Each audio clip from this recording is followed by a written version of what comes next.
কাফের মুশরিকদের কাছে আমরা কি শান্ত শিষ্ট ভদ্র এই হিসেবে বিবেচিত না উগ্র? নিজের ভাই, নিজের মুসলমান ভাই একটু ভুল বিচ্যুতি করতেছে, হামলা করতেছে, কত নিষ্ঠুর, কত উগ্র তারা। আমাদের মধ্যে আবার একটা দ্বন্দ্ব হচ্ছে, মনে হয় যেন কাফের মুসলিম এত দ্বন্দ্ব না, মুসলমান মুসলমান, তরিকায় তরিকায়, মাযহাবে মাযহাবে যত দ্বন্দ্ব।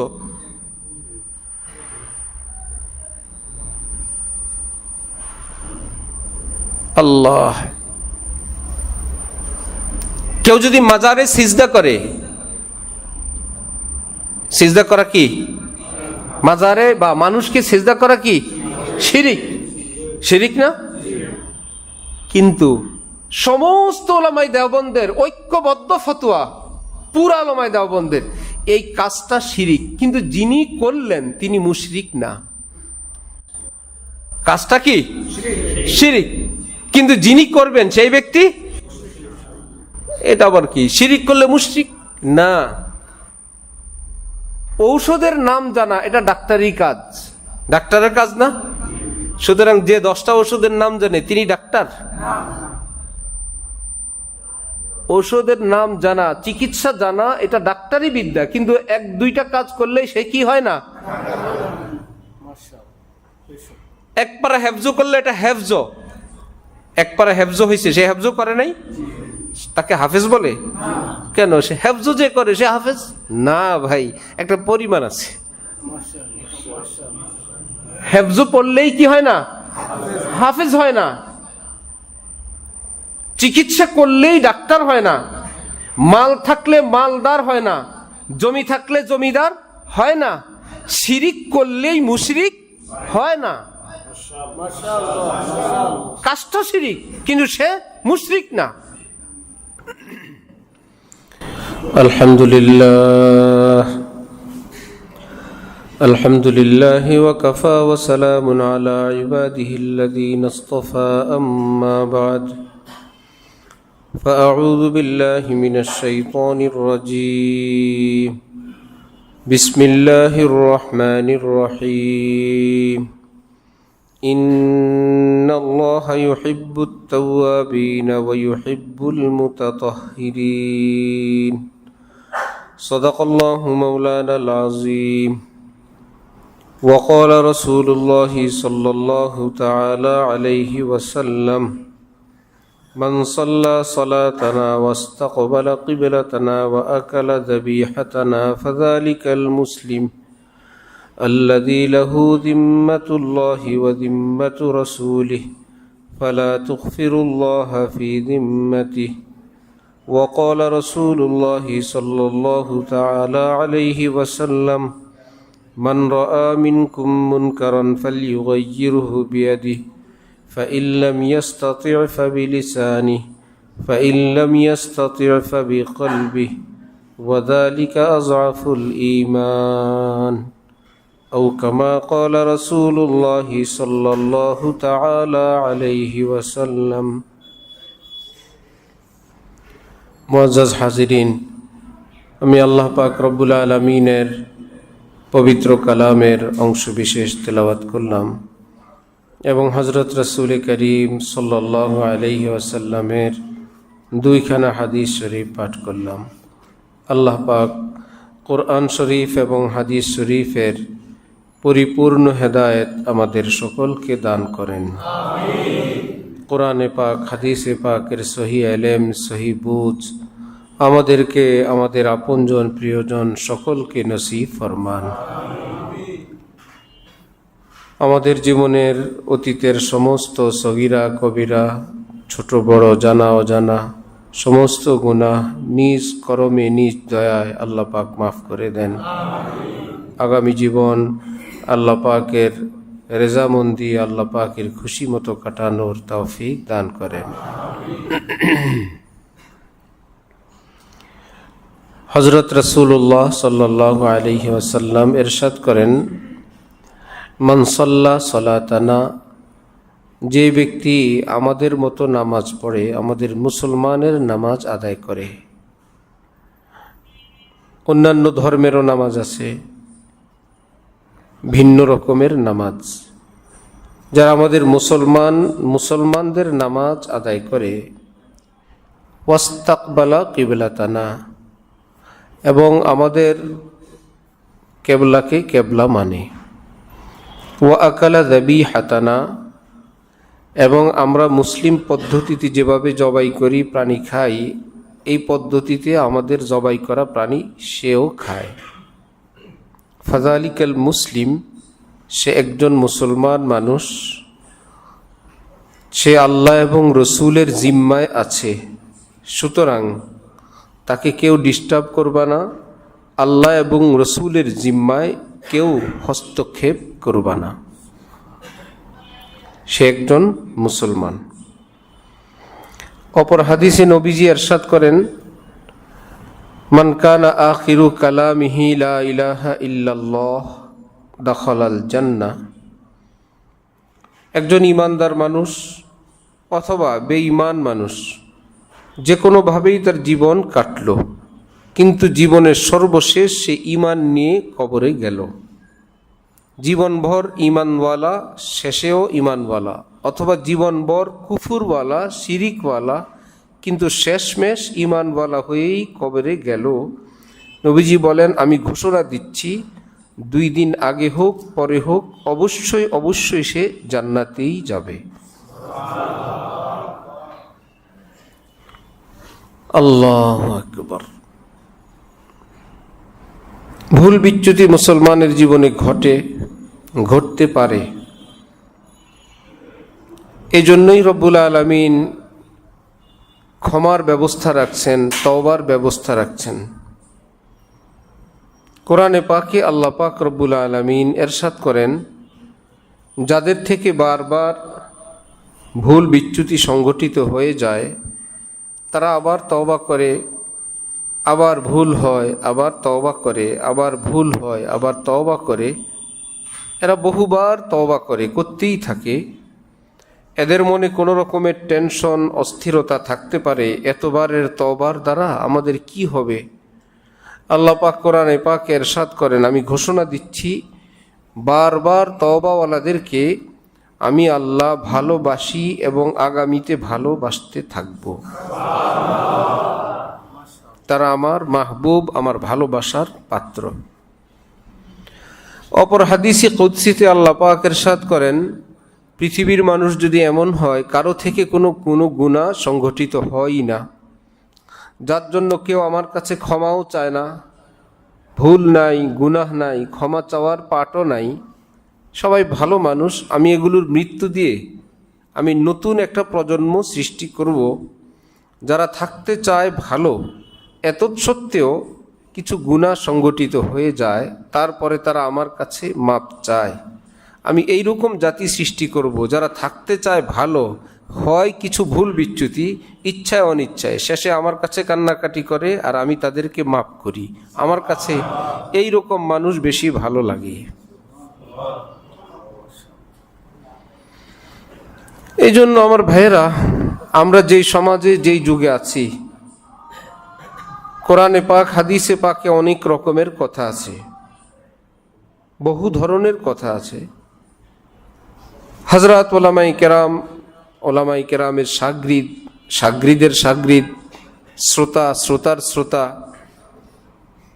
আমাদের কাছে, সকলের কাছে আমাদের যতটুকুন অনুমান, দ্বীন ইসলামের প্রকৃত শিক্ষা মুসলমানের নলেজে নাই। যার মতো যে যেখান থেকে যতটুকুন শিখছেন, যদি সহি উৎস থেকে জেনে থাকেন তাহলে তো নিরাপদ। আর যদি অনিরাপদ উৎস থেকে জেনে থাকেন, কোরআন হাদিস আছে ঠিক, কিন্তু কোরআন হাদিসের নামে সে প্রচণ্ড গুমরাহির মধ্যে এবং ভুলের মধ্যেই সে জীবন কাটায়। হাদিস শরীফে আছে, এক ওয়াক্ত নামাজ ইচ্ছাকৃতভাবে যে বর্জন করে, নবীজির ভাষা, সে কুফরি করল। মান তারাকা সালাতান মুতাআম্মিদান ফাকাদ কাফার। ইচ্ছাকৃতভাবে যে নামাজ বর্জন করলো সে কুফরি করল। অথচ পৃথিবীর সকল আলেম একমত, এইরকম ব্যক্তি কাফের না। নবীজি বললেন সে কুফরি করলো, নবীর উম্মতরা বলেন সে কাফের না। তাহলে নবীজির এই কথার অর্থটা কি? অর্থ হলো সে কাফেরের মতন কাজ করলো কিন্তু সে কাফের না। হাদিসে পাকে আছে লা ঈমান লিমান লা আমানাত লাহ, যার আমানতদারি নাই তার ঈমান নাই। ওয়ালা দীন লিমান লা আহদা লাহ, যে অঙ্গীকার পূরণ করে না তার দিন বলতে কিচ্ছু নাই। আলেম ওলামারা বলেন আমানতদারি যদি ভুল বিচ্যুতি হয় লোকটা কাফের হয় না, ঈমান আছে। অঙ্গীকার যদি পুরা নাও করে দিন বরবাদ হয় নাই, দিন তার আছে, ইসলাম আছে। হাদিস বলে নাই, তারা বলে আছে। বলেন যে নবীজি বুঝাইতে চান আমি যে ঈমানের দাওয়াত দেই আমার উম্মত যেই ক্লাসের হওয়ার কথা সে ওই ক্লাসের মুমিন না, নিচের ক্লাসের মুমিন। এগুলো যারা ব্যাখ্যা পড়ে না, কোরআন হাদিসের সরাসরি তর্জমা, অথবা কেউ এগুলোকে নিজেদের দলের দরবারের বৈশিষ্ট্য বানাইতে চায়, নিজেদের ফেরকার মাযহাবের, তারা বলবে হাদিসে আছে আমরা হাদিস মানি। এই কোরআন হাদিস বলতে বলতে বহু মানুষ গোমরা হয়ে গেছে, অতীতেও বর্তমানেও বহু মানুষ। এজন্য প্রথমত আমাদের এটা জানা দরকার, কোরআনে পাকে আল্লাহ পাক রব্বুল আলামিন পৃথিবীর সমস্ত ঈমানওয়ালাদেরকে নিজে পরিচয় করাইলেন। আল্লাহ পাক বলেন তোমাদের পরিচয় আমি করাই, ইন্নামাল মুমিনুনা ইখওয়া, কালেমাওয়ালা মানুষ পৃথিবীতে যত আছো তোমরা, আমি আল্লাহ ঘোষণা দিচ্ছি তোমরা একে অপরের ভাই লাগো, তোমাদের ভাই হয়। আমরা সে আমাদের ভ্রাতৃত্বের জায়গা থেকে, আমরা আমাদের সেই উদারতার স্থান থেকে, ইসলামের সুশিক্ষা থেকে আমরা দূরে যাওয়ার কারণে আমাদের চোখে প্রচণ্ড রকমের আক্রোশের চশমা অথবা প্রচণ্ড রকমের রাগ গোস্বার চশমা দিয়ে দেখার কারণে আমরা দেখি এও খাঁটি মুসলমান না, সেও খাঁটি মুসলমান না, একে খুন করা দরকার, একে হত্যা করা দরকার, তার উপর আক্রমণ করা দরকার। এরকম কর্তব্য জিম্মাদারি আমাদেরকে আল্লাহ পাক দেন নাই। আল্লাহু আকবার। হাদিস শরীফে নবীজি ইরশাদ করেন মান রাআ মিনকুম মুনকারান, তোমাদের মধ্যে যে কোনো শরীয়ত বিরোধী কাজ দেখবে ফালিয়ুগাইয়িরহু বিয়াদি, সেটাকে তুমি তোমার শক্তি দ্বারা প্রতিরোধ করবে। ফাইল্লাম ইয়াস্তাতি', প্রতিরোধ করার ক্ষমতা যদি তোমার না থাকে ফাবিলিসানি, তাহলে মুখ দ্বারা প্রতিবাদ করবে। ফাইল্লাম ইয়াস্তাতি', প্রতিবাদ করার ক্ষমতাটুকুন যদি না থাকে ফাবিকলবি, অন্তরে অন্তরে ঘৃণা করবে, ফিকির করবে কি করা যায়। তাহলে দায়িত্ব কয় রকমের আসলো? 3 রকম। কাজটা বন্ধ করে দিবে, অথবা মুখে কিছু বলবে, অথবা অন্তরে অন্তরে ফিকির করবে। তারপর বলছেন ওয়াযালিকা আযআফুল ঈমান, একজন মুমিন হিসাবে 3 প্রকারের কর্তব্য যার ভাগে একদম শেষটা আসে তোমার উপরে দুর্বল দায়িত্ব অর্পিত হলো। একজন মুমিন হিসাবে তুমি দায়িত্ব মুক্ত না, কোনো না কোনোটা আসবেই। হয়তো প্রথমটা আসবে, অথবা দ্বিতীয়টা আসবে, অথবা তৃতীয়টা আসবে। যদি প্রথম 2টা নাও আসে, 3 নম্বরটা আসে, নবীজি বলেন তোমার উপর সবচেয়ে ছোট দায়িত্ব আসলো। আমি ছোটকাল থেকে বহু বছর বছর মুসলমানের মুখে, মাদ্রাসায় পড়ুয়া মানুষের মুখে এটা শুনে আসছি যে যার উপর তৃতীয় দায়িত্ব পড়বে সে হলো সবচেয়ে কমজোর মুমিন, কমজোর মুসলমান। সম্পূর্ণ ভুল ব্যাখ্যা। যে কোনো অপরাধ বন্ধ করতে পারলো না, অপরাধের বিরুদ্ধে কিছু বলতে পারলো না, চোখের সামনে কোনো অপরাধ সংঘটিত হচ্ছে না, বন্ধ করতে পারে না বলতে পারে, সে মনে মনে ঘৃণা করে এবং ফিকির করে কি করা যায়, আমার ভাই বেরাদারকে কিভাবে রক্ষা করা যায়, এই ভুলটা কিভাবে বন্ধ করা যায়। তাহলে এই রকম ফিকিরওয়ালা সর্বনিম্ন ইমানদার, জয়ীফ ইমানদার, এই ব্যাখ্যা শুনিয়ে আসছে জীবনভর। অথচ ইসলামের শিক্ষা হলো এই ব্যক্তিকে দুর্বল ইমানদার বলা হয় নাই, বরং বলা হইল তোমার উপরে দুর্বল ছোট্ট দায়িত্ব দেওয়া হইল। তাহলে দুর্বল মুমিন না দুর্বল দায়িত্ব? ছোট মুমিন না ছোট দায়িত্ব? ছোট দায়িত্ব।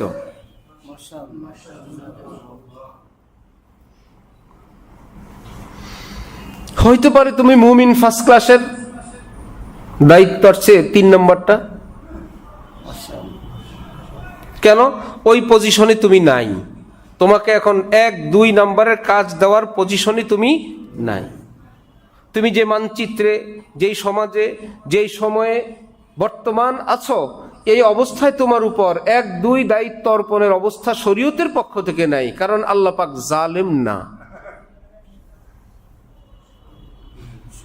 যে আল্লাহ সদ্য ভূমিষ্ঠ শিশু দুধ মায়ের বুকে সৃষ্টি করেন, ঠিক প্রতি সেকেন্ডে সেকেন্ডে, প্রতি চুমুকে চুমুকে নতুন নতুন দুধ, ঘনত্ব, ক্যালসিয়াম, ক্যালোরি, মিষ্টি, ঘন, পাতলা, নতুন নতুন করে যে আল্লাহ ওই শিশুর জন্য দুধ সাপ্লাই করেন, সে আল্লাহ কত বড় হিকমতওয়ালা আল্লাহ।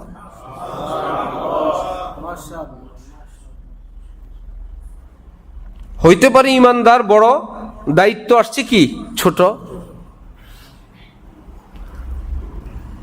ইউরোপে, আমেরিকায়, ভারতে, অমুসলিম অধ্যুষিত দেশে, সেখানে কি শরীয়ত বিরোধী কোনো কাজ নাই? আছে কি না? আমাদের ভারতেই ধরেন, মূর্তি পূজা ইসলামিক দৃষ্টিতে এটা কি শরীয়ত সম্মত কাজ না শরীয়ত বিরোধী কাজ? এটার নাম মুনকার। সেই দেশের মুসলমানরা, আলেমরা, বুজুর্গরা দেখে কিনা?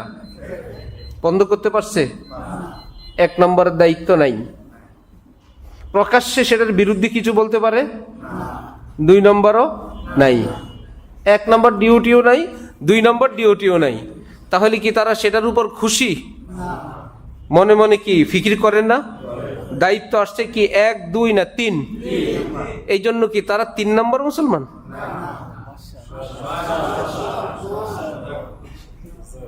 যে পৃথিবীর সবচেয়ে ছোট মুমিন তারা। এটা আমার ব্যাখ্যা না, এটা হাকিমুল উম্মত হযরত থানভীর ব্যাখ্যা, এটা পৃথিবী বিখ্যাত মুহাদ্দিসদের ব্যাখ্যা। ওয়াযালিকা আযআফুল ঈমান, এখানে ছোট্ট একটা শব্দ মাহযুফ আছে, ওয়াযালিকা আযআফু ফারাইজিল ঈমান, মুমিন হিসাবে তোমার উপর কর্তব্য আসবেই 1, 2 অথবা 3। তোমার উপর পরিবেশ পরিস্থিতির কারণে আসছে দায়িত্ব নম্বর 3।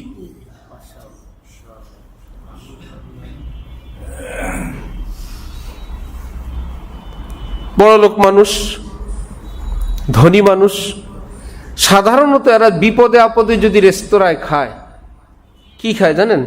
বলে যে ভেজিটেবলে কোনো ভেজাল নেই, জবাইয়ের মশলা নেই, কুটার মশলা নেই। আরে ভাই, আল্লাহ তো খাওয়ায় বাসা বাড়িতে, খাও। কি আছে? রুটি আছে, পরোটা আছে, আর আটার রুটি লও, আটার রুটি আর একটু ভেজিটেবল নাও। হোটেলওয়ালা বললো যে এর নিচে আর কোনো খাবার নাই। এই যে এই খাবারটা তিনি খান, তাহলে কি এই এলাকার মধ্যে সবচাইতে গরিব মানুষ তিনি? খাবারটা সবচেয়ে গরিবের, এর নিচে আর হোটেলে খাবার নাই। এক বেচারা এত বড় রেস্টুরেন্ট, আশপাশে বহুদিনের শখ, এই হোটেলের শ্রেষ্ঠ খাবার একদিন খাবে, অনেক দিন টাকা জোগাড় করে। একজন গরিব মানুষ, যে কোনো গরিব ভাই আমাদের, তিনি সেই দিন নিয়ত করে গেলেন, একদম বাচ্চা কাচ্চা সহ সাদা লুঙ্গি পরে, নতুন জামা পরে একটা মজা করে একদিন খাবো। যেই দিন মহল্লার সবচেয়ে ধনী মানুষ আটার রুটি আর ভাজি খায়, ওই দিন মহল্লার সবচেয়ে গরিব মানুষ কি বললো? কি আছে? বললো চাইনিজ আছে, কাবাব আছে, দামি দামি খাবার, মিনারেল ওয়াটার নিয়ে বসলো। তাহলে কি আমরা কি বলবো? ওই গরিব মানুষটা ধনী হয়ে গেছে? খাওয়াটা 1 নম্বর, লোক 3 নম্বর। আর ওই ব্যক্তির খাওয়াটা 3 নম্বর, লোকটা 1 নম্বর। হইতে পারে পরিবেশ পরিস্থিতি অনুযায়ী, ভাই ডিউটি এসে গেছে 1, যেমন ডিউটি নাম্বার 1, আপনি আপনার ঘরে মুমিন, আপনি আলেম না, তবলিগিও না, পীরের মুরিদও না, খলিফাও না, আছেন কোন রকম টানা হেসরা করে ইমানদার। শরীয়ত আপনাকে 1 নম্বর ডিউটি দিয়ে বসছে, সূরা কেরাত তো ঠিক নাই লোকের, আলেমও না, মুজাহিদও না, পিসাবো না, আমিষাবো না। শরীয়ত ক্ষেত্র বিশেষ ওই লোককে 1 নম্বর ডিউটি দিছে কি, যে তোমার বাচ্চা কাচ্চা, তোমার অধীনস্থগুলো, এই তোমার ঘরের মধ্যেই তুমি রাজা। তোমার ঘরে যদি কেউ টেলিভিশন চালায়, এর জন্য তোমাকে দায়ী হবে, তুমি দায়ী হবে। সে বলল আমার ঘরে টেলিভিশন চলবে না, একদম তার তুর ছিঁড়ে বন্ধ করে দিছে। এটা কি অন্তরে অন্তরে না প্রতিরোধ করে দিল? ডিউটি নম্বর 1, একদম আমার ঘরে চলবে না। এটা বন্ধ করার কারণে কি পৃথিবীর শ্রেষ্ঠ ইমানদার হয়ে গেছে? যে শরীয়ত বিরোধী কাজ দেখছি বন্ধ করে দিছি। মার্কেটে সবাই ওজনে কম দেয়, মিথ্যা কথা বলে, ওয়াদা খেলাপ করে, কর্মচারীদেরকে নামাজের সুযোগ দেয় না, এ সবাই দেখতেছে। এক বেচারা এই মহল্লার একজন মুসলমান দোকান দেওয়া বসলো কর্মচারীদেরকে, আমার এখানে কাজ করতে হইলে ওজনে ঠিক দিবা, 5 ওয়াক্ত নামাজ পড়বা, সত্য কথা বলবা। ক্ষমতা যেহেতু আছে, অন্যায়গুলো প্রতিরোধ করে সে হক প্রতিষ্ঠা করলো। কোথায়? তার যেখানে ক্ষমতা চলে সেই জায়গাটায়। এ আইন তো সে পুরো মার্কেটে করতে পারবে না, তার দোকানে পারবে না, নিজের ঘরে পারবে না। নিজের ঘর, সেখানে পূর্ণ ক্ষমতা আছে, নিজের অফিসে পূর্ণ ক্ষমতা আছে। বলে দিল আজান হয়ে গেছে, নামাজে যাও, ওজনে কম দেবা না। সে যে এই যে অন্যায়ের প্রতিরোধ করলো, সে কি একদম পৃথিবীর শ্রেষ্ঠ ইমানদার হয়ে গেছে? কাজটা 1 নম্বর। লোক 1ও হইতে পারে, 2ও হইতে পারে, 3ও হইতে পারে, কিন্তু দায়িত্ব আসছে কয় নম্বর? একটা মুসলিম রাষ্ট্রের সরকার ভুল করে, অথবা মহল্লার মার্কেটে সবাই ভুল করে, সবটা বন্ধ করার ক্ষমতা আমার নাই। আমি যদি আরেকজনের দোকানে গিয়ে বলি এই কর্মচারীরা নামাজে যাও, একটু পরে আমারে ধরে থানায় নিয়ে যাবে। কোন হজরত হয়েছেন আপনি? এত বড় নামাজে, আপনার নামাজ আপনি পড়েন, আমি নামাজে পাঠানোর ক্ষমতা আমার নাই। আমি দেখি নামাজ পড়ে না, একটা অন্যায়, আমি দেখি অন্যায় করে, কিছুই করার নাই, সবাই বলবো তোমারটা তুমি করো। অন্যের উপরে ক্ষমতা আমার নাই, তার মানে বন্ধ করার ক্ষমতা আমার নাই। কিন্তু আমি, ভাইয়েরা এটা ঠিক না, ভাইয়েরা কর্মচারীদেরকে নামাজ পড়ান, ভাইয়েরা ছেলে মেয়েকে দিন শিখান, এইটুকুন ক্ষমতা যদি থাকে, তাহলে ডিউটি নম্বর 1 আসলো না 2 আসলো? তাহলে কি এই লোক 2 নম্বর মুমিন? হইতে পারে মুমিন নাম্বার 1, ডিউটি নাম্বার 2, অথবা মুমিন নাম্বার 2, ডিউটিও 2, অথবা মুমিন নাম্বার 3, ডিউটি 2। মানে ইমানওয়ালা সে 1, 2, 3 যে কোনো একটা হইতে পারে, কিন্তু আপাতত ডিউটি পালন করতেছে কি 1, 3 না 2? ভাইয়েরা এটা অন্যায়, এটা অন্যায়, রাষ্ট্র এটা অন্যায়, সরকার এটা অন্যায়, এটা হারাম, এটা ঠিক না, বন্ধ করতে পারে না, শুধু বলে। তাহলে আমাদের দেশে ব্যাংকে কি সুদ আছে না? আলিম ওলামারা পছন্দ করেন? এই দেশের সমস্ত আলিম মিলা আমাদের দেশের ব্যাংকে সুদ বন্ধ করতে পারছে? শরীয়ত বিরোধী একটা কাজ চোখের সামনে হচ্ছে, আলিম ওলামারা কেউ বন্ধ করতে পারলো না। এই বলি কি তারা খুশি? এটা সুদ, এটা অন্যায়, এটা বলেন কি না? তাহলে বললা এটা কয় নম্বর ডিউটি? আলেমরা 2 নম্বর মুমিন, 1 নম্বর ডিউটিতে পালন করতে পারেন নাই। হাকিমুল উম্মত থানভী বলেন, মিয়া 1 নম্বরটা এই শক্তি, যেটা এই শক্তি গায়ের শক্তি না, ক্ষমতার শক্তি। যদি তোমার শক্তি থাকে বন্ধ করো, এই শক্তিটা কি গায়ের জোর না ক্ষমতার জোর? যদি ক্ষমতা থাকে, হ্যাঁ ঘরে ক্ষমতা আছে, তোমার অফিসে ক্ষমতা আছে, এখানে তুমি বাদশা, তোমারটা তুমি চালাও, কিন্তু রাষ্ট্রীয়ভাবে তুমি ক্ষমতায় নাই। একজন মেয়ে মানুষ বেপরদায় যাওয়া, এটা কি শরীয়ত সম্মত কাজ না বিরোধী কাজ? আমরা 5 ওয়াক্ত নামাজের আগে মসজিদের সামনে দাঁড়াই, যে ভাই সারাদিন না পারি, কমপক্ষে শরীয়ত বিরোধী কাজ একটু বন্ধ করে আধা ঘন্টার জন্য। এক মহিলা মুখ খোলা, বেপর্দা, এই মুখ ঢাকো, এই মুখ ঢাকো, এই পুরুষরা পায়জামা টাকনের উপর উঠাও। আরে বাবা কোন এলাকা দিয়ে পার হইলাম? বলে আব্দুল্লাহ মসজিদের পাশ দিয়ে জানতো, টের পান না, এটা মিটফোর্ড, ইসলামী শরিয়া আইন চালু হয়ে গেছে এখানে। এই বেচারা মায়ের ভয়ে পায়জামা উঠাইলো, মহিলা এত হুজুর মুসল্লিমিরা ধরছে, গোমটা টুমটা টেনে গেল। চলবে তো ইনশাল্লাহ? মাসখানিক চালাইতে পারবেন তো এভাবে? না রাত্রে লোক আসবে? কেন আসবে? পরে জানা হলো যে মুজাহিদিন একজনও মহল্লায় নাই, বাসায় ঘুমায় নাই, আজকে আত্মীয়র বাসায় চলে গেছে। কি ব্যাপার? ইসলামের একটু খেদমত করলাম, বলো মামলা হয়েছে সবার নামে। তারপরে বলে আপাতত মহল্লায় থাকে না, দোকানও খোলে না। হযরত থানবী বলেন, কেন? একটু আগে না তুমি ক্ষমতা ছিল, যেই ক্ষমতা আদায় করার পর টিকতে পারবা না, ওই ক্ষমতার নাম ক্ষমতা না। একটু আগে আমরা যেটা পাচ্ছিলাম, এই পায়জামা উঠাও, এই মুখ ঢাকো, ইসলাম বলে ওটার নাম পারা না। ওই পারার পরে টিকতে পারবা কিনা সেটা হলো আসল পারা। আগেরটা পরেরটা মিলে যদি পারো তাহলে তুমি পারো, অল্প একটু পারো, পরে নাই চম্পট, ওটার নাম পারা না। সুতরাং বলতে পারবা, টিকতে পারবা না, এটাকে পারা বলে না। এই জন্যে আলেমরাও বলেন না, আপনারাও বলেন না। আমরা ওয়াজ করি কিন্তু কাউরে বলি না যে ঘুমটা দাও, পায়জামা উঠাও, কে বলে? কারণ এটা জিম্মাদারি আমাদের নাই, পালন করতে গেলে আমরা টিকতে পারবো না, বাঁচতে পারবো না। শরীয়ত আমাদেরকে এই দায়িত্ব দেয় নাই। এক ওয়াজ করে তুমি বউ বাচ্চা ফেলে কক্সবাজার গিয়ে থাকো। শরীয়ত আমাদেরকে এরকম বিপদ দায়িত্ব দেয় নাই। আল্লাহু আকবার। তাহলে দ্বিতীয়টা আমরা করি, আমাদের দেশে ওয়াজ নসিহত চলে না, কিন্তু ভারতে মূর্তির বিরুদ্ধে কোনো ওয়াজ চলে?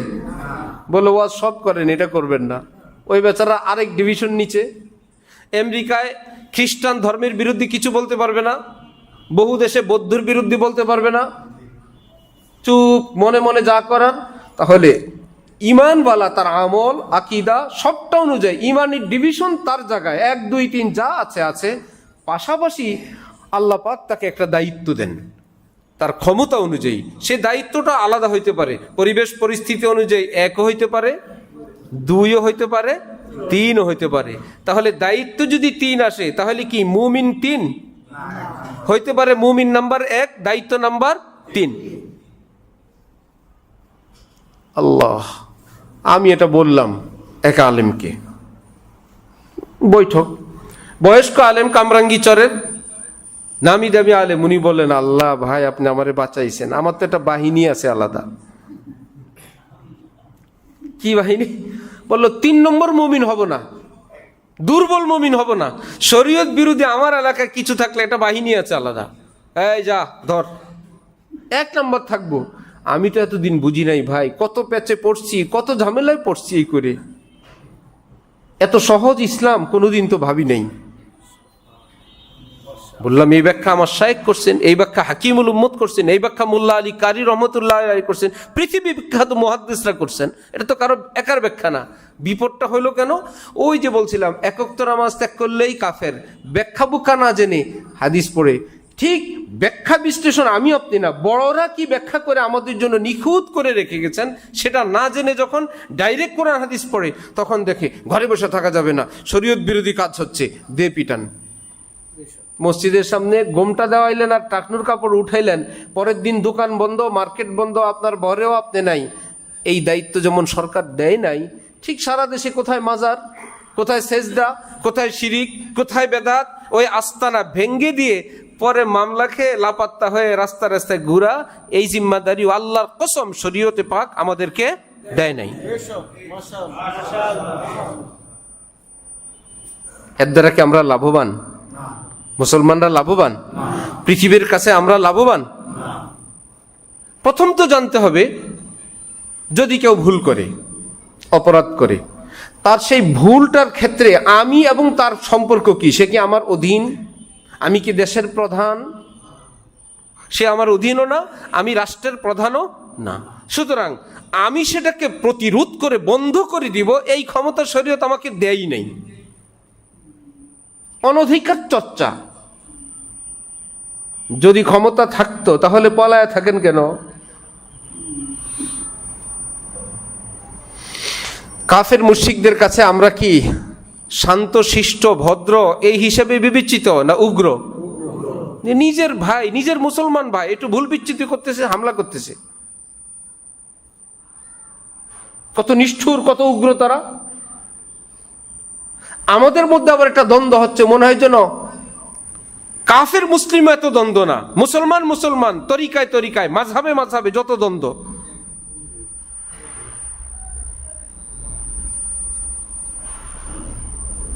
আল্লাহ। কেউ যদি মাজারে সিজদা করে, সিজদা করা কি? মাজারে বা মানুষকে সিজদা করা কি? শিরিক। শিরিক না? কিন্তু সমস্ত উলামায়ে দেওবন্দের ঐক্যবদ্ধ ফতোয়া, পুরা উলামায়ে দেওবন্দের, এই কাজটা শিরিক, কিন্তু যিনি করলেন তিনি মুশরিক না। কাজটা কি? শিরিক, কিন্তু যিনি করবেন সেই ব্যক্তি, এটা আবার কি? শিরিক করলে মুশরিক না। ঔষধের নাম জানা এটা ডাক্তারি কাজ, ডাক্তারের কাজ না। সুতরাং যে 10টা ওষুধের নাম জানে তিনি ডাক্তার? ওষুধের নাম জানা, চিকিৎসা জানা এটা ডাক্তারি বিদ্যা, কিন্তু 1-2টা কাজ করলেই সে কি হয় না? এক পারা হেফজ করলে এটা হেফজ, এক পারা হেফজ হয়েছে, সে হেফজ করে নাই, তাকে হাফেজ বলে? কেন? সে হেফজ যে করে সে হাফেজ না ভাই, একটা পরিমাণ আছে। হেফজ পড়লেই কি হয় না? হাফেজ হয় না। চিকিৎসা করলেই ডাক্তার হয় না। মাল থাকলে মালদার হয় না, জমি থাকলে জমিদার হয় না। শিরিক করলেই মুশরিক হয় না। কাজটা শিরিক, কিন্তু সে মুশরিক না। আমার না, আমার বাবার না, আমার পীরের না, উলামায়ে দেওবন্দ সবার ফতোয়া দেখেন, বলছেন এরা আমাদের ভাই। কে বা কারা এদেরকে কোনো ভুল তথ্য দিছে, ভুল বুঝাইছে, তার ভিত্তিতে তারা আল্লাহকে পাওয়ার জন্য বলছে না এই ওলির ভিতরে আল্লাহ আছে। কাজটা চরম অন্যায়, নিশ্চয়ই বর্জনীয়, কিন্তু যে ভুল করে ফেলছে তারপরও ভ্রাতৃত্বের সূত্র কাটে নাই, সে এখনো আমার ভাই রয়ে গেছে।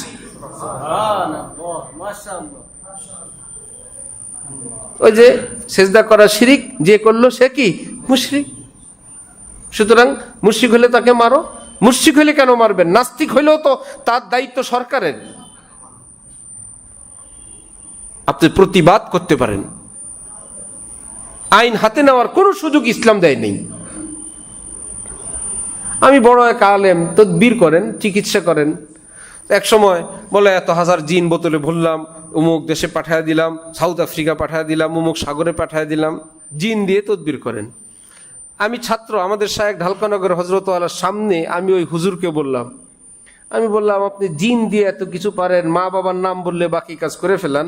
তখন বুশ ক্ষমতায়, প্রেসিডেন্ট জর্জ ডব্লিউ বুশ। আমি বললাম, বুশের মা বাবার নাম বাইর করে দিয়ে আপনি জিন দিয়ে ওর ঘাট টিপে মেরে ফেলেন, জিন দিয়ে ওরে তুলে নিয়ে আসেন, ঠিক না? জিনের মাধ্যমে সব যদি করেন, এই জিন বোতলে ভরতেছেন, অমুক অমুক জায়গা থেকে ধরে নিয়ে আসতেছেন, বান মেরে মেরে ফেলতেছেন, কমপক্ষে বান মারেন, ওটা ওখানে ছটফট করতে করতে মরে যাক, ফিনিশ, কাজ শেষ। কবিরাজ সাহেব তখন বললেন, বলো না, তদবিরেরও একটা ধর্ম আছে, কোন রাজা বাদশার উপর তাবিজ চলে না।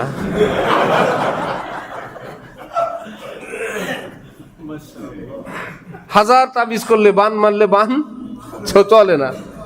এটা তো আমি ওনার থেকে বুঝে নিয়ে আসলাম। পরে আমার মনে হয়েছে, অনেক বছর পরে, সব কিছুর একটা সীমা আছে। আল্লাহ পাক ছাড় দেন, একটা জায়গায় গিয়ে ব্রেক দিয়ে দেন, ঠিক না? একটা ছাড় আছে, ছাড় আছে বলেই তো যে যা করতেছে। ভাই মসজিদে যাবা না মন্দিরে যাবা, কোরআন শুনবা না গান শুনবা, আল্লাহ যদি জোর করে ধরেন কেউ অন্যায় পথে যেতে পারবে? একটা শক্তি দিয়ে রাখছেন, টাকার মতো।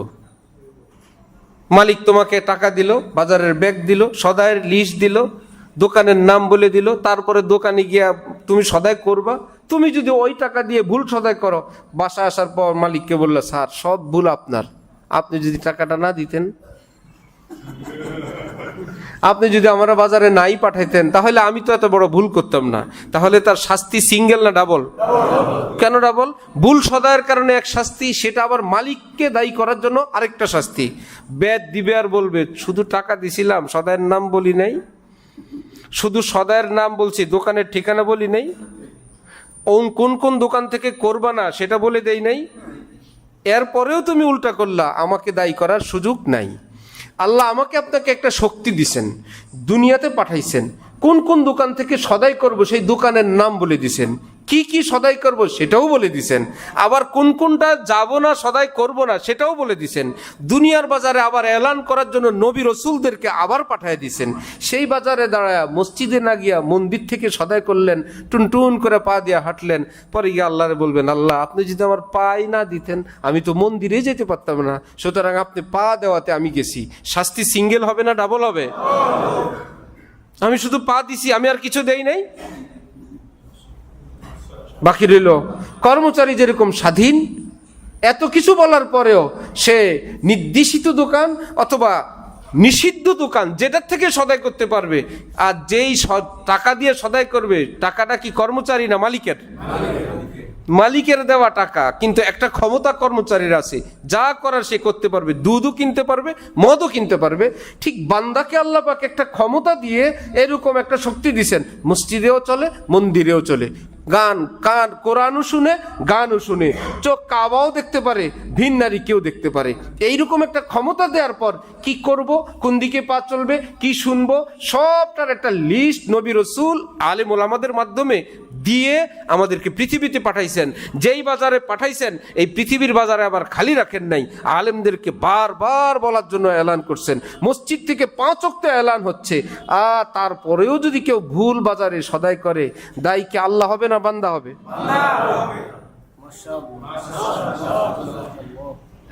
তিনি দেখতে থাকেন। তিনি হালিম, প্রচন্ড ধৈর্যশীল মহান আল্লাহ, প্রচন্ড ধৈর্যশীল। এক সাহাবী হাতিব বিন আবি বালতা সুলহ হুদাইবিয়ার পরে, হুদাইবিয়ার সন্ধির কিছুদিন পরে মুশরিকরা একে একে তাদের চুক্তি ভঙ্গ করতে লাগলো। মুসলমানদের জন্য চুক্তি, বর্তমান যেরকম জাতিসংঘের চুক্তি, অনাক্রমণের চুক্তি আছে না, সব চুক্তি মুসলমানের জন্য। ইহুদির জন্য, খ্রিস্টানের জন্য কোনো চুক্তি নাই, কোনো আইন নাই, কোনো মানব অধিকার নাই, কোনো জুলুম অত্যাচারের কোনো বিবৃতি নাই, কোনো বিরোধিতা নাই। মিটিং ডাকে, মশওয়ারা করে, তিরস্কার জানায়, ধিক্কার জানায়, আমরা গভীরভাবে পর্যবেক্ষণ করছি। কিন্তু মুসলমান যদি কোনো কিছু করে, সাথে সাথে সেখান থেকে জাতিসংঘের উদ্যোগে বাহিনী এসে গেছে। জাতিসংঘ, তুমি ইসরায়েল বাহিনী পাঠাইতে পারো না? তোমার কোনো সদস্য নাই, সারা পৃথিবীর আন্তর্জাতিক সৈন্য, বলে হ্যাঁ এটা হবে মুসলমান যদি কোথাও বাড়াবাড়ি করে, ওই জন্য। এটা আমাদের জন্য না, আমরা তো এই আইন দিয়ে আমরা রক্ষা পাবো, এই আইন দিয়েই তোমাদেরকে ধ্বংস করব। হুদাইবিয়ার চুক্তিগুলো এই কাজে লাগানো শুরু করলো মক্কার মুশরিকরা। সব চুক্তি নিজেরা ভঙ্গ করে, মুসলমানরা কিছু করতে গেলে বলে দেখেন চুক্তি আছে। বড় মুশকিল। নবীজি দেখলেন যেহেতু তারা চুক্তি ভঙ্গ করলো, এখন সেই চুক্তি রক্ষা করা আর আমাদের দায়িত্বে নাই। আমরা কঠিনভাবে প্রস্তুতি গ্রহণ করো, আমরা আমাদের আত্মরক্ষার জন্য, ইসলামের সুরক্ষার জন্য আমরা আমাদের মজবুত এবং শক্ত প্রস্তুতি গ্রহণ করো। ভিতরে ভিতরে নবী প্রস্তুতি নিচ্ছেন যে এত জুলুম অত্যাচার, মক্কার 13 বছর, এরপরে হলো আরো 6 বছর, 6ষ্ঠ হিজরিতে হুদাইবিয়ার সন্ধি, 13 আর 6 কত? চিন্তা করেন কত যন্ত্রণা।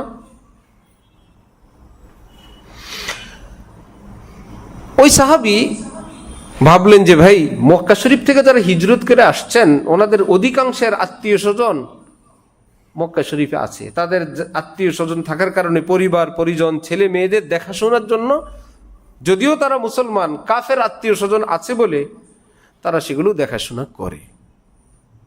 বর্তমানে আছে না এরকম? গত সরকারের লোকদেরকে পাহারা দেওয়া রাখে, এরকম আত্মীয় স্বজন আছে না? আছে। এক ভাই এই দল, আর এক ভাই সেই দল, যে তুমি পালানি থাকো, তোমার ফ্যামিলি আমি দেখতেছি, এরকম বহুত আছে, আগেও ছিল এখনো আছে। তো ওই সাহাবী ভাবলো আমি মক্কার বাইরের লোক, থাকি মক্কায়, আমি তো হিজরত করে চলে আসছি, ফ্যামিলি মক্কায়, আমার এদেরকে রক্ষা করার কেউ নাই, একটা কাজ করি, চুপে চুপে মক্কাওয়ালাদের একটু উপকার করি, যে তোমাদের উপর কিন্তু কঠিন প্রতিশোধ নেওয়ার প্রস্তুতি চলছে, এইটুকুন খবর যদি দেই তো তারা আমার ফ্যামিলিকে একটু দেখে শুনে রাখবে। ভাবছেন বিজয় তো মুসলমানদের হবে, আমি 1000 খবর দিল এই বিজয় ঠেকাইতে পারবে না, কারণ কোরআন নাজিল হয়ে গেছে, ইন্না ফাতাহনা লাকা ফাতহাম মুবিনা, আমি সুস্পষ্ট মহান বিজয় আমি আপনাকে দিচ্ছি, শীঘ্রই দিয়ে দিব। সাহাবী জানে হইছে কাম, বিজয় হবে, আমি একটু জানাই, আমি একটু লাভ নেই, মুসলমানরা তো বিজয়ী হবেই আমার বাচ্চা কাচ্চার জন্য। ওহির মাধ্যমে সংবাদ আসছে রাসূলুল্লাহ সাল্লাল্লাহু আলাইহি ওয়াসাল্লামের নিকট যে হাতিব ইবনে আবি বালতা এক নারীর মাধ্যমে এই সংবাদ পাঠায় আল্লাহ। হযরত রাসূলুল্লাহ সাল্লাল্লাহু আলাইহি ওয়াসাল্লাম, হযরত আলী, হযরত জুবায়ের, আবু মারসা 3 সাহাবীকে বললেন, যাও, একজন মহিলা উটে আরোহণ করে যাচ্ছে, রওজায়ে খাখ নামক জায়গায় তাকে পাবে। ওহী কত স্পষ্ট, সে রওনা হয়ে চলে গেছে। নবী বললেন, তোমরা যাও, মদিনার থেকে 12 কিলোমিটার দূর রওজায়ে খাখ, সেখানে গিয়ে পাবে, তার কাছে একটা চিঠি আছে, চিঠিটা উদ্ধার করে নিয়ে আসো। হযরত আলী বলেন, খুঁজতে খুঁজতে গিয়া ঠিক নবীজি যেখানে বলছেন ওখানে গিয়েই পাইছি। বললাম, চিঠি বাইর কর। আমার কাছে কোনো চিঠি নেই। বললাম, নরমে গরমে যতই বলি বাইর করেই না। বললাম, আমরা ওটটাকে বসাইলাম, এবার সে মহিলা একটু উপরে ছিল, ওটটাকে সিস্টেম করে বসানোর কারণে এখন সে কাছে এসে গেল। বললাম, নিজে বের করো, না হলে বের করার ব্যবস্থা আমরা নিজেরা করব। যথাযথভাবে যত উদ্যোগ নেওয়া লাগে, নবীর কথা মিথ্যা হতে পারে না, নিশ্চয়ই তোমার কাছে কোনো চিঠি আছে, আমরা সেটা বের করেই ছাড়বো। বাইতুল উলুম ঢালকানগর আমরা যখন পড়ি, আমি ক্লাসে, অল্প উচ্চতার জানালা দেখি, জানালা কেউ আসলে তো তার কোমর পর্যন্ত উপরে থাকবে, কিন্তু পিঠ দেখা যায়। একটা উপর হওয়া কোনো লোক আসলো, আমি ছাত্রদেরকে বললাম, দেখো তো ভাই, একটা উপর হওয়া লোক মনে হইলো। 2-3 জন গিয়ে দেখে কোনো চোর এসা জুতা স্যান্ডেল একত্রে করতেছে। চোরায় বুঝে নাই, চোরার পিঠ উপরে দিয়ে দেখা গেছে। আমি পাঠাইছি ওদেরকে দেখার জন্য, ওরা গিয়ে আমল শুরু করে দিছে ধুমধাম। আরে বাবা, আমি যাইতে যাইতে অবস্থা খারাপ। এর মধ্যে এই বেটা লুঙ্গি খুলে ফেলছে, ছাত্ররা লুঙ্গি সুন্দর করে উঠে গিটটা দিয়ে দ্বিতীয়বার শুরু করছে। আমরা গিয়ে ভাবলাম যে মুশকিল, মারা গেলে বা ঝামেলা হলে মুশকিল, এটা 4 তলায়। ওরে বললাম, নিচে চলো। সে মায়ের খেয়ে হাঁটতে পারে না, একদম নড়তে চড়তে পারে না। তা আমি ওরে বললাম, তোরে নিচে নিব, হাইটে যাবি না চেঁচায় নিব? সিঁড়ি দিয়ে এভাবে টাইনে নিয়ে যাবো না নিজে হাইটে যাবি? যখন পরিস্থিতি খারাপ দেখছি, তো আমি যদি হাইটা না যাই, সিঁড়ি দিয়ে যদি এভাবে টাইনে নেয়, সবই তো শেষ। টানা হেঁচড়া করে দেখি সোজা হয়ে খাড়াইছে। ওই মহিলাও যখন দেখছে পরিস্থিতি খারাপ, আমি মহিলাগিরি করে যে বলবো নাই নাই, যে না এরা কঠিন পার্টি, বাইর করেই ছাড়বো। আস্তে এক বর্ণনায় চুলের নিচের থেকে, আরেক বর্ণনায় কোমরের থেকে চিঠিখান বাইর করে দিছে। ঘটনা একটা, চিঠি বাইর করলো একবার। হাদিসের 2 রকম, চিঠি কোন জায়গার থেকে বাইর করছে। একবার বলে চুলের নিচের থেকে, আরেক বর্ণনায় কি বলে বলেন তো? 2টা চিঠি হলে বলতাম 2 জায়গার থেকে বাইরেছে। মুহাদ্দিস কাকে বলে? মুহাদ্দিসরা বলে, মিয়া মহিলার চুল লম্বা ছিল, কোমর পর্যন্ত চুল ছিল, চুল সরায়া বের করছে। তো কোন সাহাবী বলছে চুলের তলের থেকে, আর কোমরের থেকে বাইর করছে, কোমরের থেকে তো ছিলই। সুবহানাল্লাহ, চুল ঝুলতে ছিল, তো চুল সরায়া কোমরের থেকে নিচে। কেউ বলছে চুলের নিচ থেকে, তাও ঠিক আছে, আর কোমরেরটা তো ঠিকই আছে। নিয়ে আসছেন, মহিলাকেও নিয়ে আসছেন। হযরত ওমর তো কটমট কটমট করতেছেন, ইয়া রাসূলুল্লাহ, যে এই চিঠিটা পাঠাইলো, বিসমিল্লাহ দিব ইয়া রাসূলুল্লাহ। নবী বলেন, থামো। একটু পরে আরো কটমট করে এত বড় গাদ্দারি করলো আমাদের সঙ্গে, আপনার সঙ্গে, আল্লাহ রসুলের সঙ্গে, মুসলমানের সঙ্গে। ডাকলেন ওই ব্যক্তিকে যিনি চিঠি প্রেরণ করলেন। নবী বললেন, তুমি এরকম করলা? তিনি বললেন, সত্য কথা হইল, আমি জানি মুসলমানের বিজয় আসবেই, তা আমি ভাবছি আমার তো কেউ নাই, এরকম একটা তথ্য যদি গোপনে দেই, আমার বিবি বাচ্চাগুলো একটু দেখাশোনা করে রাখবে, আমার একটা উপকার হবে। ইসলামের বিজয় তো কেউ ঠেকাইতে পারবে না, আমার কোনো দুশ্মনী কোনো কথা উদ্দেশ্য ছিল না। নবী বললেন, ওমর, কাকে তুমি আক্রমণ করতে চাও? সে বদরি সাহাবী, তোমার জানা নাই? হাতিব ইবনে আবি বালতা বদরি সাহাবী, জানো না? যে বদরীদের ব্যাপারে আল্লাহ পাক বলছেন, ইমালু মা শিতুম ইন্নী কদ গফারতু লাকুম। বদরীরা, তোমরা এত বড় আমল করলা জীবনে, আমি তোমাদের জীবনের সমস্ত গুনাহ মাফ করে দিছি। যাও, যা মন চায় জীবনে করো, আমি মাফ করে দিছি। যা মন চায় করো, তোমাদের জান্নাত মঞ্জুর। সে ওই সাহাবী, তুমি জানো না? কি আশ্চর্য, এত শক্ত ওমর। ফাদামিয়াত আইনা ওমর, হযরত ওমরের চোখ থেকে এবার পানি পড়া আরম্ভ হয়েছে। আল্লাহ! এজন্য আমার ভাই, জোশ জজবাকে কন্ট্রোল করার জন্য নবী দরকার, অথবা নায়েবে নবী দরকার, অভিভাবক দরকার। হঠাৎ একটা কিছু জোশে আসলেই করতে নেই। হযরত ওমর ভাবছেন হয়তো সে এখন আর মুমিন না, অথবা এই অপরাধের জন্য এরকম শাস্তি পাইতে পারে, কিন্তু করেন নাই। আমার মুরব্বী আছেন না, মুরব্বী বুঝাই দিলেন, বললেন না এটা না। কিন্তু এমন এক সমাজে আমরা আসলাম, কোন ছেলের সঙ্গে কোনো মেয়ে প্রেম করে, দুইজন মিলে এক জায়গায় একটু গুনগুন করে কথা বলছে, নিশ্চয়ই অপরাধ। কিন্তু ওই ছেলেকে ধরে এমন মারা মারলো কারা? যারা এর চাইতে বড় অপরাধে নিজেরা জড়িত, তারা এর চাইতে আরো জঘন্য অপরাধ করে যারা অ্যাভেলেবেল, একদম ফেরেশতা হয়ে তাকে ইচ্ছা মতন মারলো। নামাজ পড়ে না, রোজা রাখে না, দাড়ি রাখে না, হালাল খায় না, সত্য বলে না, পর্দা করে না, নজর হেফাজত করে না, মা বাবার খেদমত করে না, স্ত্রী সন্তানের হক আদায় করে না, ইসলামের অসংখ্য আমল করে না। এগুলোর সব সংবাদ নবীজির রওজায় পৌঁছে না? সপ্তাহে সপ্তাহে নবীজির কাছে যায় না? এদিকে নবী খুশি হন না, কষ্ট পান? নবীজির কলিজায় আঘাত দেয় যেই উম্মত নিয়মিত। আরেকজন কি অন্যায় করছে, সেই বেচারের উপর আক্রমণ করে বড় মুসলমান সাজতেছেন, ইসলামের বড় দরদি সাজতেছেন, বড় ইসলাম প্রতিষ্ঠা করতেছেন। মাথা থেকে পা পর্যন্ত আগে ইসলাম প্রতিষ্ঠা করেন, কত পারেন দেখি। নিজের ব্যবসা প্রতিষ্ঠানে করেন, নিজের ঘরে করেন, নিজের বোনের হক দিয়ে দেন, ফুফুর হক পরিশোধ করে দেন, প্রতিবেশীর হক আদায় করেন, স্ত্রীর হকটুকুন আদায় করেন। কত বড় মুসলমান, কত বড় মুজাহিদ দেখি আমরা। আশ্চর্য অবস্থা, কেউ কাউকে মানে না। মুসলমান সাজার জন্য একটা মিছিল, একটা আন্দোলন। গ্যান্ডারি এক মাজার, চিনবেন? গ্যান্ডারে বড়ইতলা মাজার। আমরা ছাত্র জামানায় বেড়ার মাজার, এরকম অতি উৎসাহী কিছু ছেলে পেলে, ভাই মাজারে অন্যায় হয়, নেশা হয়, 100 বার আমরা স্বীকার করি, সেটা বন্ধ করা দরকার, আমরাও ভাবি। কিন্তু বন্ধের তরিকা কি আমার আপনার হাতে? এভাবে করব? একদম গিয়ে মিছিল দিয়ে মাজারটা ভেঙে দিল, খুব কাজের কাজ করলো। এখন মাজারওয়ালাদের তো লোক আছে, তারাও তো এই দেশের নাগরিক। এখন তারা যে ভাই এটা আক্রমণ করা, এটা তো দেশের আইন না, এটা ইসলামের আইন না, এসা তেসা, তারা এটা দুইটা গ্রুপ হয়ে গেল।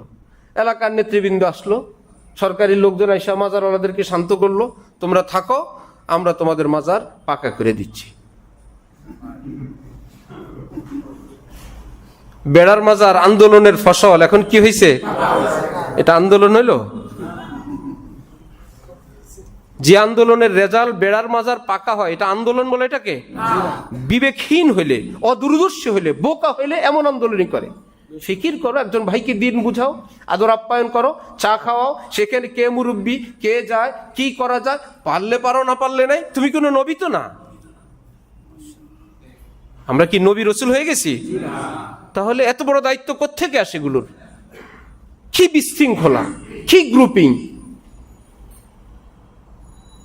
এজন্য নিজের কর্তব্য আগে পালন করেন, নিজের দিকে তাকান যে আমি কতবার নবীকে আঘাত দেই, আমি কতবার নবীর কলিজা আঘাত করি।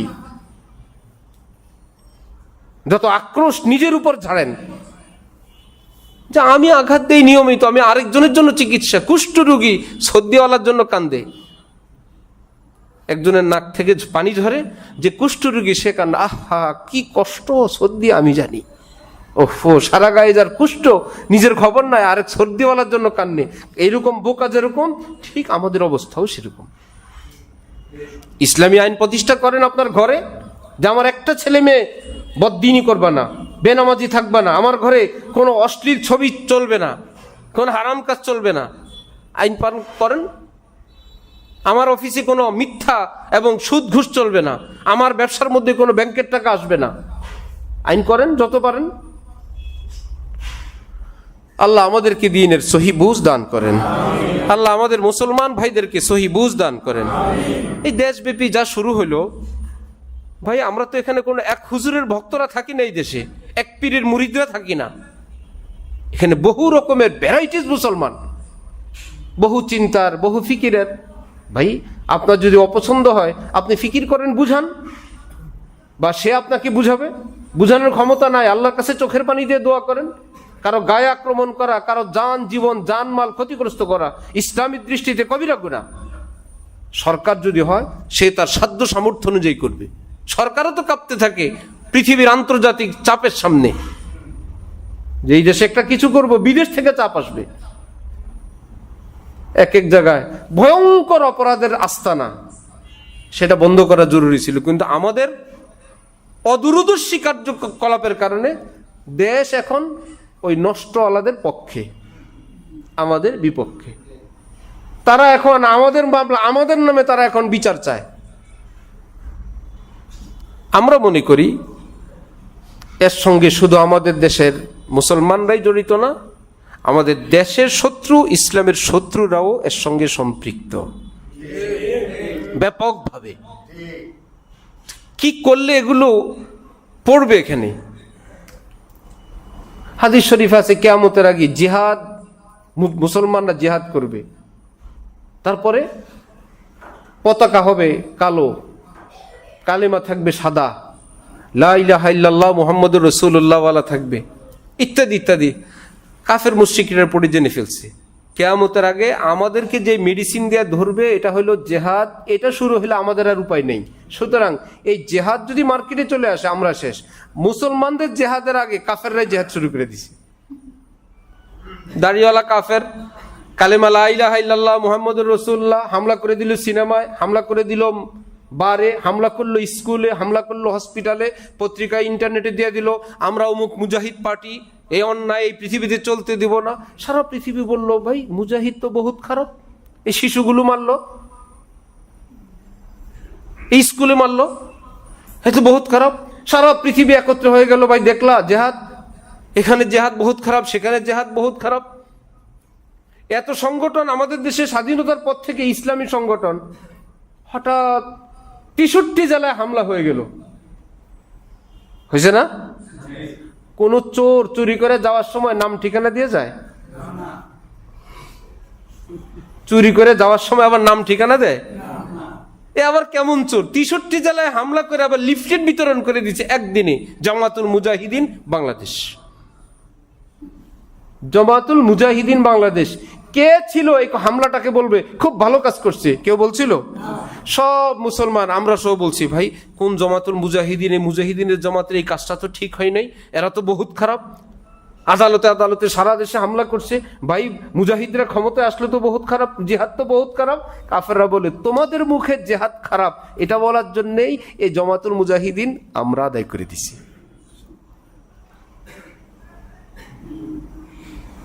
মারে, ভিডিও করে, প্রকাশ্যে খুন করে, জবাই করে, ইসলামের পতাকা দেয়, সারা পৃথিবী দেখে। দেখছেন মুসলমান কত খারাপ, কত জঙ্গি, জিহাদ কত নিকৃষ্ট। সব সাধারণ মুসলমানরা বাবারে, এটা যদি আমাদের দেশে হয় কি হবে? সবাইকে ভয় পাইলো। দেখলেন জিহাদ মানি এই, মুজাহিদ মানি এই। সাধারণ মুসলমানরা সব ভয় পেয়ে গেল। আফগানিস্তানের সঙ্গে খেলাধুলা ঠিকই করে, নিয়মিত করে না? ব্যবসা বাণিজ্য করে, খেলাধুলা করে, সবাই সবকিছু করে। মনে যেন আফগান একটা সন্ত্রাসী দেশের নাম হয়ে গেছিল। জিহাদ এত খারাপ হইলে আফগানিস্তানে তো কিছু রাখার কথা না, যে কয়জন ক্ষমতায় আছে এরা ব্যতীত সব জবাই করে ফেলার কথা। এরা তো সুন্দর শাসন করতেছে, সারা পৃথিবীওয়ালারা কাঁপতেছে। পাকিস্তান ভিতরে ভিতরে আন্দোলন শুরু হয়েছে যে তোমাদের গণতন্ত্র আমরা বহুত দেখছি, আমাদের এই তো তালেবানের মতো একটু দেশটা চালাও তো। আশপাশের দেশওয়ালারা বলতেছে যে ভাই সবাই বললা খারাপ খারাপ, তাদের অর্থ এত ভালো, বিশ্বব্যাংকে তাদের আগের যা টাকা ছিল সব আটকা, 1 পয়সাও দেয় নেই। সারা পৃথিবীর ঋণগ্রস্ত এক দেশ, সেখানের বিচারপতি হাইকোর্টের আমাদের হযরতুল্লাহর সঙ্গে পাকিস্তান গেলে দেখা হইলো, তিনি বললেন আফগানিস্তানের রাষ্ট্রীয়ভাবে 1 পয়সাও ঋণ নেই, সব পরিশোধ হয়ে গেছে। পৃথিবীর কারো কাছে তারা ঋণগ্রস্ত না, বরং সরকার রাস্তাঘাট থেকে বেকার ফকির মিসকিন ধরে ধরে যেগুলো কাজের উপযুক্ত কাজ দিচ্ছে, বাকিগুলোকে ফ্রি খাওয়াইতেছে, ভিক্ষা করতে পারবে না। আফিম চাষ বন্ধ করে দিছে, জাফরানের চাষ করতেছে, মাটির তল থেকে আল্লাহ পাক উঠাইতেছেন, হোটেল ভালো চলতেছে, মা বোনরা নিরাপদে চলতেছে। তারপরেও খারাপ, সেখানে নারী অধিকার লঙ্ঘন হয়। কেমনে? কলেজে পড়তে দেয় না। আর ফিলিস্তিনি যে সেখানে হত্যা করতেছে, সেখানে কোনো মানবাধিকার লঙ্ঘন হয় না, শুধু কলেজে পড়তে দেয় না, এতে মানবাধিকার বহুত লঙ্ঘন হয়ে গেছে। যে মেয়েদেরকে কলেজে পড়তে দেন, আপনি সোজা কথা ভাবছেন? এই আমেরিকায় ইসরায়েলকে অস্ত্রও দেয়, সাপোর্টও দেয়, সব করে, সেই আমেরিকায় বলে, দেখছেন কত খারাপ। এই জন্য নিজেদের হুঁশ জ্ঞান সাথে রাখা চাই। পৃথিবী কোন তালে চলে? মুসলমানকে ধ্বংস করার জন্য ইসলামের নামে জেহাদ, ইসলামের নামে হামলা, ইসলামের নামে জবাই। এখন শুরু হয়েছে আমাদের দেশে ইসলামের নামে বাজারে হামলা।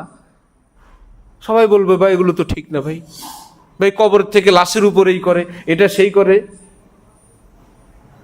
এই জন্য যারা আমাদের এই সমস্ত মজলিসে আছেন, আমাদেরকে ভালোবাসেন, মহব্বত করেন, আমরা অন্তর থেকে আমরা তাদেরকে অনুরোধ করব, এই সমস্ত কোনো ধরনের অন্যায় অপরাধে আমরা জড়াবো না। ঠিক আছে ইনশাআল্লাহ?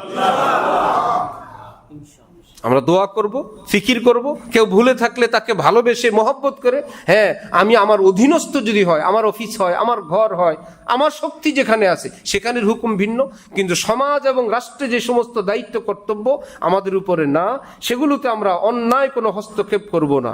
আল্লাহ আমাদেরকে তৌফিক দান করেন। যত ক্ষমতা, যত জোর, সেটা নিজের গায়ে, নিজের দেহে, নিজের ঘরে, নিজের অফিসে, নিজেদের জীবনে। আল্লাহ আমাদেরকে দ্বীনকে সুন্দরভাবে বুঝার তৌফিক দান করেন। ওয়া আখিরু দাওয়ানা আলহামদুলিল্লাহি রাব্বিল আলামিন।